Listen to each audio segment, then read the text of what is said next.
Hey hello guys, welcome back to my YouTube channel. So guys, आज हम सीखने वाले हैं कैपिटल मार्केट के इंस्ट्रूमेंट्स कौन कौन से होते हैं। तो गाइज, कैपिटल मार्केट का जो फर्स्ट इंस्ट्रूमेंट है वो है इक्विटी शेयर्स। सेकंड जो है वो है प्रेफरेंस शेयर्स। थर्ड इंस्ट्रूमेंट जो है वो है बॉन्ड्स। उसके बाद डिबेंचर्स, उसके बाद derivatives, sweet equity shares and SPM मतलब सिक्योर्ड प्रीमियम नोट। ये है ये जो सात है ये है कैपिटल मार्केट के इंस्ट्रूमेंट्स। तो हम जानेंगे one by one capital market के इंस्ट्रूमेंट्स कैसे वर्क करते हैं और क्या होते हैं। तो फर्स्ट हम जानेंगे कि कैपिटल मार्केट क्या होता है। तो गाइस, कैपिटल मार्केट मतलब क्या, मान लो आपका बिजनेस स्मॉल स्केल पर है, उसको लार्ज स्केल पर ले जाने के लिए हमें क्या करना पड़ता है, अलग अलग प्रकार के बैंकों से लोन लेना पड़ता है और इन्वेस्टमेंट चाहिए होती है बड़ा बिजनेस करने के लिए।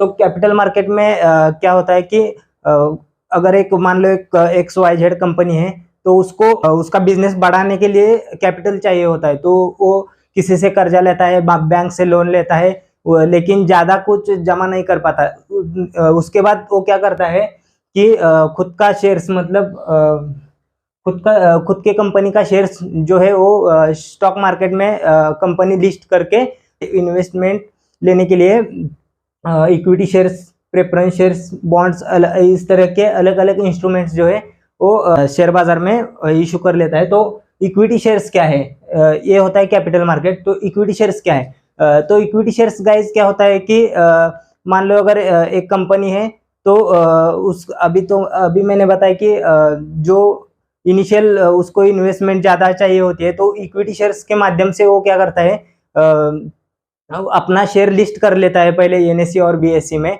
उसके बाद क्या होता है कि वो शेयर जो है मतलब IPO के थ्रू बाजार में शेयर बाजार में लेके आता है। तो IPO क्या, इनिशियल पब्लिक ऑफरिंग। तो क्या होता है, मिनिमम प्राइस पर उसका प्राइस सेट करके इन पब्लिक को ऑफर किया जाता है। उसके बाद क्या होता है कि इक्विटी शेयर्स जो है वो मान लो मैंने उस कंपनी के पर्टिकुलर कंपनी के 10 शेयर ले लिए, तो उस कंपनी का मैं 10% मतलब 10 शेयर का मालिक डायरेक्टली मालिक बन जाता हूँ। तो इक्विटी शेयर्स का क्या है कि इक्विटी शेयर्स जो शेयर होल्डर्स होते हैं, इक्विटी शेयर होल्डर, उनको डिविडेंड का बेनिफिट देती है। उसके बाद बोनस देती है। उसके बाद स्प्लिट का बेनिफिट भी इक्विटी शेयर होल्डर को मिलता है। उसके बाद वोटिंग राइट्स होती है। उसके बाद जो कंपनी के मैनेजमेंट के अंदर उनको राइट्स मिल जाती है। अगर मान लो कि कंपनी का कोई भी मतलब मीटिंग्स है वगैरह, जो भी वर्किंग रहता है कंपनी का, तो उसमें उनको वोटिंग राइट जो है वो इक्विटी शेयर होल्डर्स को मिलती है। और मान लिया कि अगर कंपनी किसी कारण की वजह से वाइंड अप हो जाती है या बैंक करप्ट हो जाते हैं, तो इक्विटी शेयर होल्डर को क्या होता है कि पहले तो प्रेफरेंस शेयर होल्डर जो है उनको उनका पैसा दिया जाता है। उसके बाद जो है वो है इक्विटी शेयर होल्डर को उनका पैसा वापस किया जाता है। तो ये होता है इक्विटी शेयर होल्डर।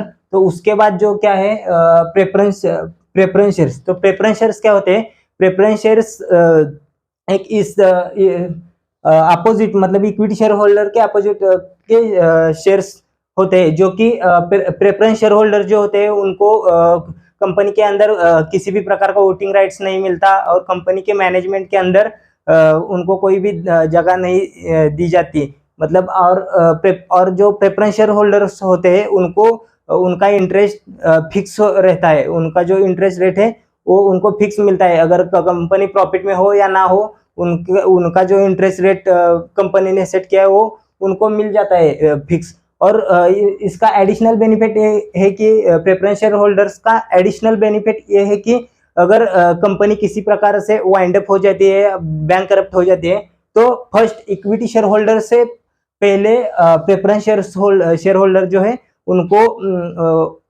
उनके पैसे वापस दिया जाते हैं। उसके बाद जो बचा हुआ पैसा है वो पैसा इक्विटी शेयर होल्डर को दिया जाता है। तो preference share holder equity share holder से ज़्यादा मतलब बेनिफिशियल है, लेकिन उससे भी ज़्यादा इक्विटी शेयर होल्डर को थोड़े बेनिफिट्स एडिशनल मिल जाते हैं कि उनको डिविडेंड मिलता है, बोनस मिलता है, स्प्लिट का बेनिफिट मिलता है और वो शेयर्स बायबैक मतलब सेल कर सकते हैं। ऐसा नहीं कि preference shareholder share sell नहीं कर सकते, वो भी कर सकते हैं। तो गाइस क्या होता है कि इक्विटी शेयर होल्डर्स के जो शेयर्स है वो स्टॉक मार्केट में ट्रेड होते हैं, और प्रेफरेंस शेयर होल्डर्स के जो शेयर्स होते हैं वो स्टॉक मार्केट में ट्रेड नहीं होते। तो इसके बाद जो है वो है बॉन्ड। तो बॉन्ड का क्या है, बॉन्ड ऑलवेज सिक्योर है, लेकिन बॉन्ड का क्या है कि फिक्स लॉक इन पीरियड होता है, मतलब 2 ईयर्स, 3 ईयर्स और 5 ईयर्स का। मतलब लॉक इन पीरियड जब तक है तब तक बॉन्ड में से हम कोई भी मनी इशू नहीं कर सकते। मतलब आफ्टर लॉकिंग पीरियड के बाद जितना भी आपने पैसा मतलब इन्वेस्ट किया था बॉन्ड में, तो वो सब इंटरेस्ट के साथ वापस मतलब दिया जाता है बॉन्ड होल्डर्स को। और उसके बाद जो क्या है कि कंपनी अगर किसी कारणवश बैंक करप्ट भी हो जाती है, तो पहले डिबेंचर होल्डर से पहले बॉन्ड होल्डर को उनके पैसे दिए जाते हैं। तो ये होता है बॉन्ड्स। और बॉन्ड्स में और एक क्या है कि बॉन्ड्स जो है वो सिर्फ फाइनेंशियल इंस्टीट्यूशंस और गवर्नमेंट इंस्टीट्यूशंस ही इशू करते हैं।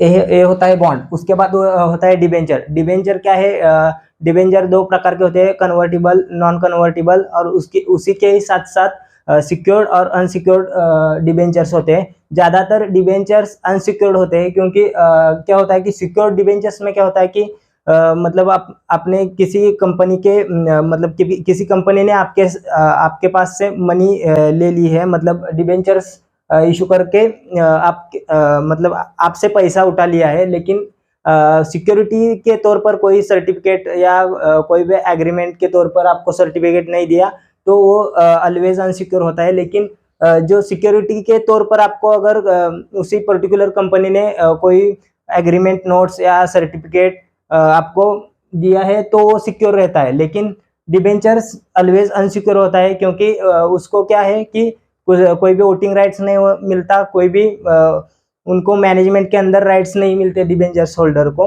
और उसके साथ साथ ही क्या होता है कि डिबेंचर्स जो है वो ओनली कॉर्पोरेट्स जो होते हैं वो ही इशू करते हैं, उसके अलावा कोई नहीं डिबेंचर्स को इशू करते हैं।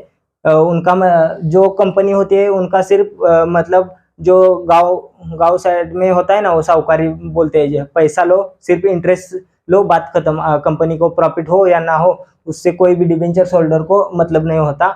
मतलब अगर कंपनी किसी कारणवश भाग गई या बैंकरप्ट हो गई, तो अगर उनके पास सिक्योरिटी के तौर पर सर्टिफिकेट्स है, तो ही डिबेंचर्स होल्डर को वापस पैसे मिल सकते हैं, रिकवर कर।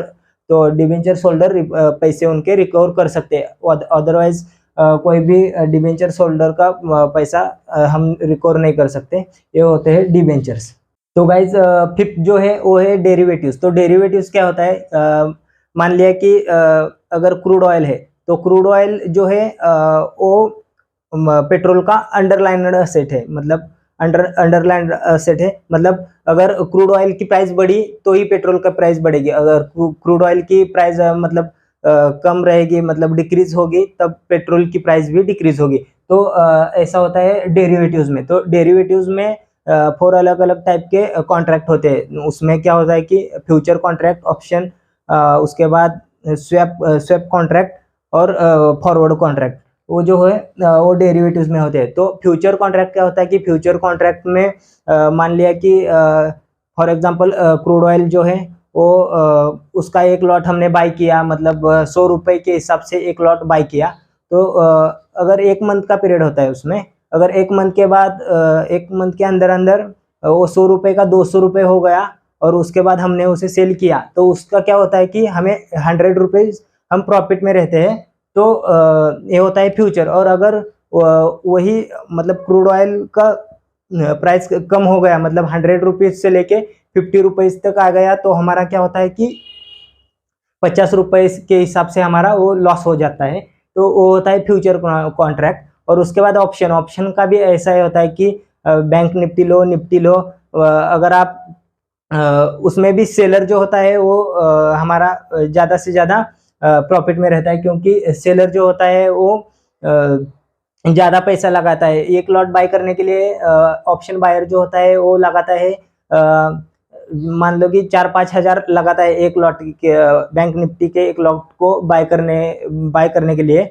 जो कि होता है 150 से 200 रुपये तक प्राइस तक का होता है। तो उसी के हिसाब से 150 रुपये के हिसाब से अगर मान लो 4000 रुपये हो गए, तो उसी ऑप्शन को हमें सेल करने के लिए 1 से 1.5 लाख रुपए लगते हैं। इसलिए ये ऑप्शन जो है वो भी 2 पार्टीज में कॉन्ट्रैक्ट होता है, ऑप्शन बायर और सेलर के अंदर उसका कॉन्ट्रैक्ट होता है। ये होता है डेरिवेटिव्स में। तो उसके बाद जो है 6 हमारे इंस्ट्रूमेंट जो है कैपिटल मार्केट का, वो है स्वीट इक्विटी शेयर्स। तो स्वीट इक्विटी शेयर्स क्या है? तो स्वीट इक्विटी शेयर्स गाइस क्या है कि सबसे बड़ी जो कंपनी है, मतलब टाटा बिरला, मतलब जो बड़ी कंपनी है मतलब कैपिटल के हिसाब से, तो वही कंपनी जो है वो स्वीट इक्विटी शेयर्स अपने एम्प्लॉय को और कंपनी के डायरेक्टर्स को, शेयर होल्डर्स जो है उनको डिस्काउंट के तौर पर स्वीट इक्विटी शेयर्स इशू करती है। मान ले फॉर एग्जांपल अभी एनएमडीसी का जो स्टॉक है, नेशनल मिनरल डेवलपमेंट कॉरपोरेशन का जो स्टॉक है, उसने क्या किया है कि अभी 4 मंथ के पीछे उन्होंने उनके डायरेक्टर्स और कंपनी के जो मैनेजमेंट के अंदर जो वर्कर्स है, एम्प्लॉय है, उन्हें क्या किया है कि स्वीट इक्विटी के तौर पर एनएमडीसी स्टील का जो स्टॉक है अभी 36 रुपये उसका प्राइस है, तो वो इशू किए है स्वीट इक्विटी के की तौर से। मतलब अगर कंपनी के अंदर एम्प्लॉय अच्छे तरीके से वर्क करे या उनका मतलब क्या होता है कि जो कंपनी के डायरेक्टर्स होते हैं उनका मतलब क्या होता है कि जो पुराने एम्प्लॉय है वो ज़्यादा से ज़्यादा और भी नए कंपनी में भी वैसे ही वर्क करे जैसे पहले करते थे। इसकी वजह से जो स्वीट इक्विटी शेयर्स है वो इशू किए जाते हैं।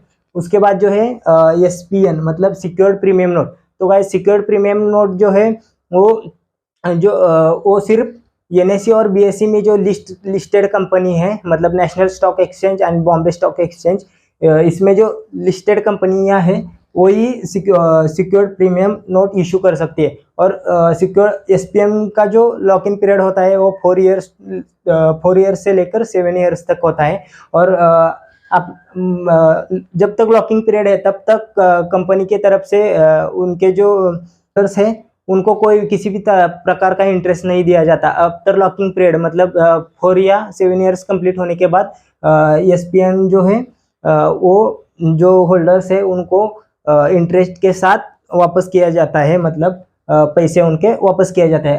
आफ्टर लॉक इन पीरियड हम SPN को वापस भी बेच सकते हैं। तो ये होता है सिक्योर्ड प्रीमियम नोट। और सिक्योर्ड प्रीमियम नोट मैंने अभी बताया कि सिर्फ NSE और BSE में जो लिस्टेड कंपनियां हैं वही SPN इशू कर सकती है, बाकी कोई नहीं कर सकता। तो गाइज ये होते हैं कैपिटल मार्केट के इंस्ट्रूमेंट्स, मतलब equity shares, preference shares, bonds, debentures, derivative, sweet equity shares and SPN। तो गाइज आपको ये वीडियो कैसा लगा आप कमेंट में जरूर बताना। और अगर वीडियो अच्छा लगा तो लाइक, शेयर और सब्सक्राइब जरूर करना ताकि आने वाली नेक्स्ट वीडियो की नोटिफिकेशन आप तक जल्द से जल्द पहुंचे। तो गाइज मिलते हैं अगले नेक्स्ट वीडियो में एक नए टॉपिक के साथ। तब तक के लिए बाय बाय, टेक केयर।